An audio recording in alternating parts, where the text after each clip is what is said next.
Surfacing Margaret अटवुड का उपन्यास है। एक महत्वपूर्ण उपन्यास है। मार्गरेट अटवुड कनेडियन नॉवेलिस्ट हैं, पोएट हैं। उन्हें बहुत से सम्मान मिले हैं और यदि वे जीवित रहीं तो उन्हें नोबेल सम्मान अवश्य मिलेगा। वे नोबेल के काबिल हैं। तो मार्गरेट अटवुड ने एक बहुत महत्वपूर्ण उपन्यास लिखा है, सरफेसिंग। 1939 में मार्गरेट अटवुड पैदा हुई थी। 1972 में 1972 में वे सरफेसिंग उपन्यास लिखती हैं। सरफेसिंग की नायिका अनाम है, अननेम्ड है। उसे नरेटर कहा गया है। इसमें उसका एक्स लवर है जिससे वह प्रेग्नेंट हो जाती है। बाद में एबॉर्ट कराती है, एबॉर्ट होती है, परंतु बच्चे की स्मृतियां उसे हांट करती हैं। उसकी माँ उपन्यास प्रारंभ होने के पहले ही ट्यूमर से मर जाती हैं। उसके पिता खो जाते हैं, जिनकी खोज में वो निकलती है। उसका वर्तमान बॉयफ्रेंड जो है, जो अनाम नरेटर है,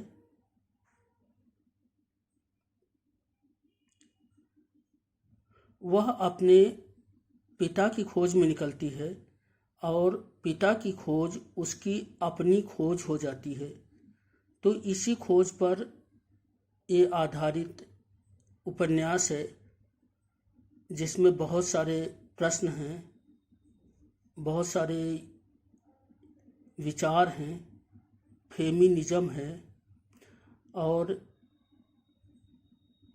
एक मनोवैज्ञानिक साइकोलॉजिकल यात्रा है। तो इस उपन्यास का आज हम अध्ययन करेंगे, सरफेसिंग का, और इसके चरित्र देखेंगे, इसकी थीम देखेंगे और इसके टाइटल के बारे में अध्ययन करेंगे। Surfacing Margaret अटवुड।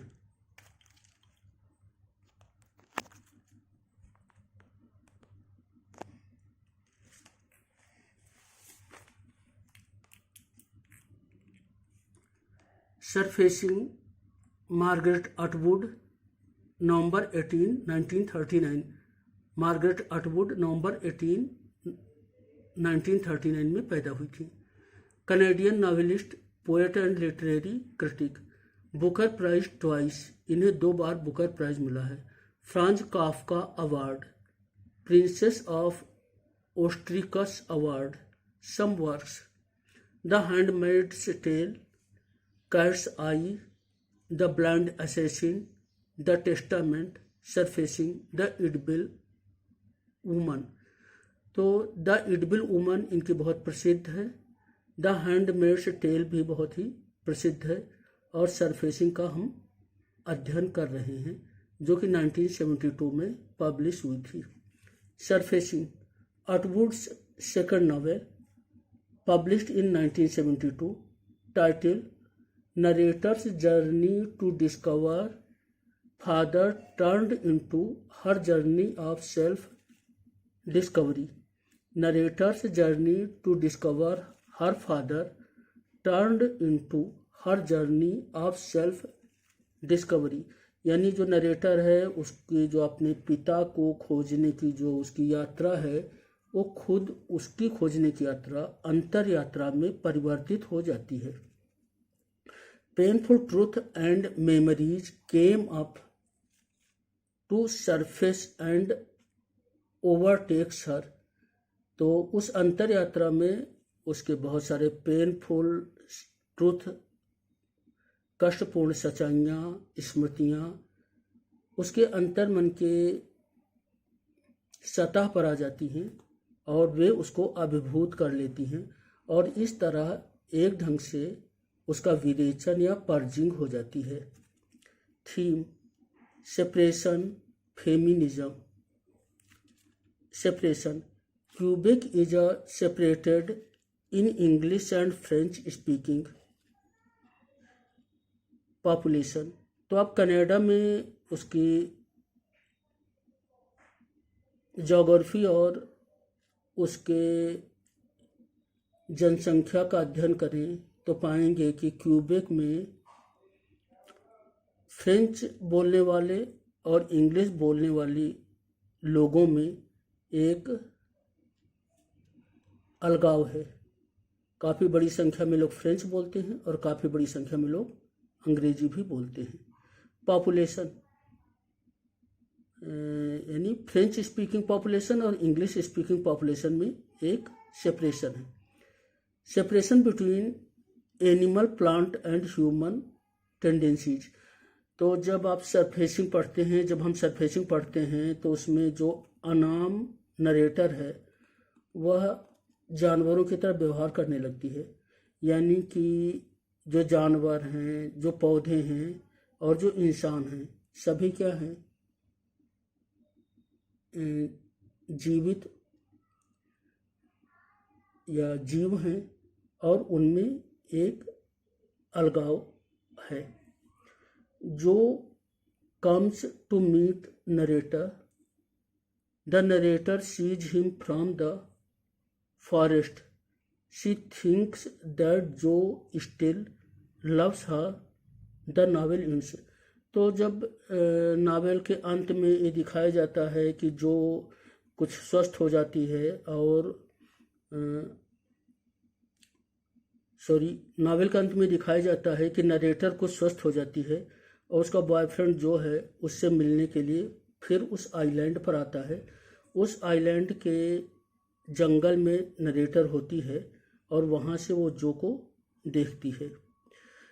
वो सोचती है, यानी नरेटर सोचती है कि वो अब भी जो को प्यार करती है और जब वो सोचती है कि वह अब भी जो को प्यार करती है तो इसके साथ जो उपन्यास है, नावल है, वो समाप्त हो जाता है और इस बात को सजेस्ट करता है कि जो उपन्यास है इसका जो अंत है वो हैप्पी हो जाएगा, एक सुखद हो जाएगा।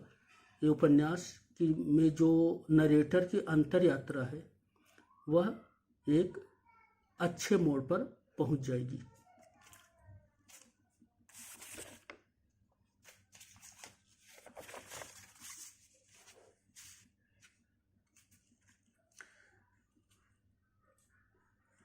मार्गरेट अटवुड के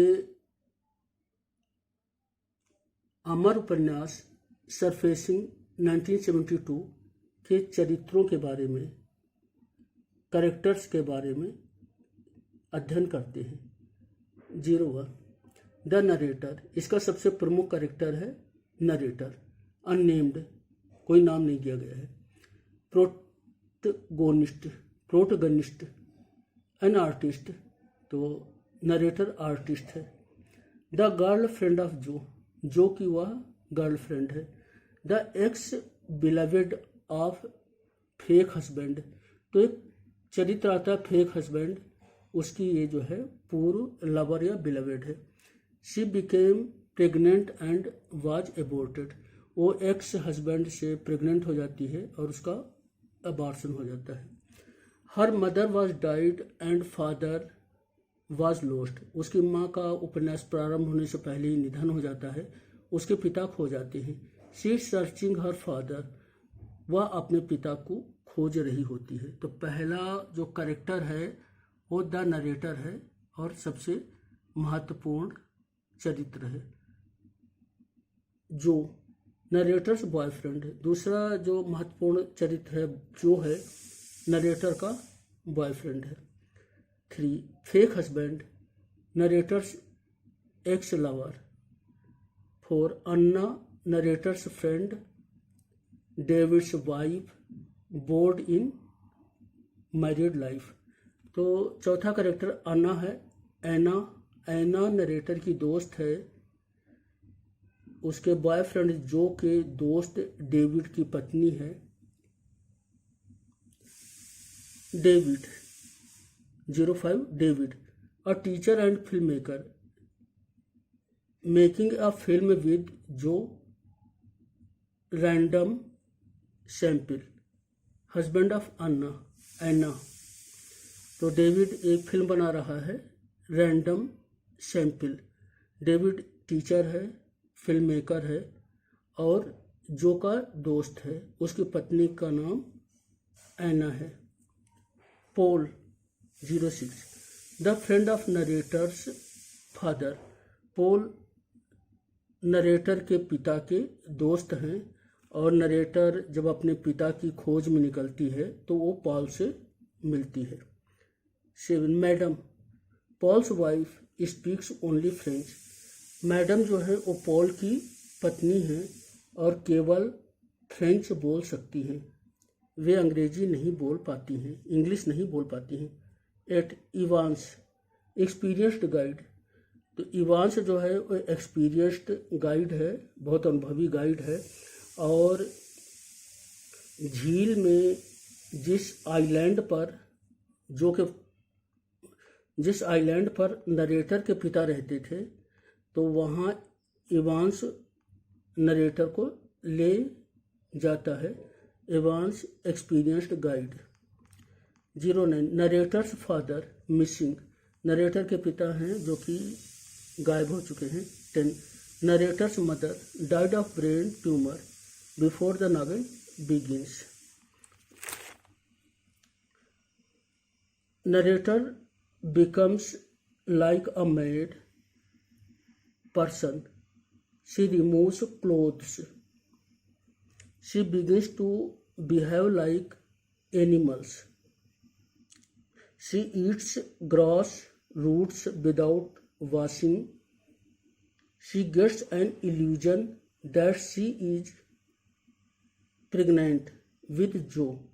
She thinks that her son is God. She thinks that her son is God. तो अंत में नरेटर को बहुत ज़्यादा डिप्रेशन हो जाता है। नरेटर बहुत डिप्रेस हो जाती है और इतना डिप्रेस हो जाती है कि वो अपने को जानवर समझने लगती है और एक पागल जैसी हो जाती है। वो अपने कपड़ों को हटा देती है और जानवरों जैसा व्यवहार करने लगती है। वो घास खाती है, जो जड़ें होती हैं उनको बिना धुले खाने लगती है। उसको एक भ्रम हो जाता है कि वह प्रेग्नेंट है जो से और वो सोचती है कि उसका जो लड़का है वो गॉड है। थैंक यू, धन्यवाद।